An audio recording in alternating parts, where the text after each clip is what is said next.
দুর্নীতির অভিযোগে গ্রেপ্তার হলেন উত্তর চব্বিশ পরগনা জেলার বাদুড়িয়া পুরসভার চেয়ারম্যান দীপঙ্কর ভট্টাচার্য।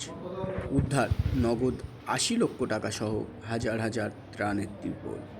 পুলিশের চোখে ধুলো দিয়ে লুকিয়েছিলেন এই তৃণমূল নেতা, কিন্তু শেষ রক্ষা আর হলো না।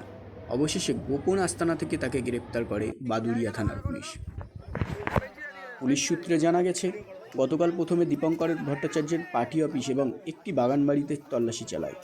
সেই তল্লাশিতে উদ্ধার হয় প্রায় ৪,০০০ সরকারি ত্রিপল। অভিযোগ, সাধারণের জন্য বরাদ্দ সরকারি ত্রিপল অবৈধভাবে মজুত করে রাখা হয়েছিল। এই ঘটনাকে কেন্দ্র করে ব্যাপক চাঞ্চল্য ছড়ায় এলাকায়। আর এরপরই বাদুড়িয়া থানায় তার বিরুদ্ধে দুটি পৃথক অভিযোগ দায়ের করা হয়।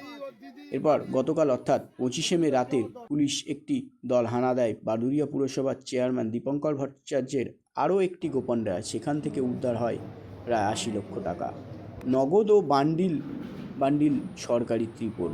এত নগদ টাকা ও হাজার হাজার সরকারি ত্রিপল কোথা থেকে এলো এক পুরসভার চেয়ারম্যানের কাছে, আর কী উদ্দেশ্যেই বা তা মজুত করা হয়েছিল তা নিয়ে তদন্ত শুরু করেছে পুলিশ।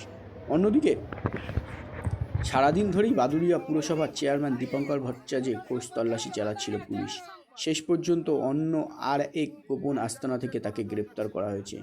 তাকে ইতিমধ্যেই জিজ্ঞাসাবাদ শুরু করেছে পুলিশ। একই সঙ্গে গোটা ঘটনার পিছনে আর কেউ জড়িত রয়েছে কিনা সেই বিষয়েও খতিয়ে দেখা হচ্ছে। Bureau report, BBP news.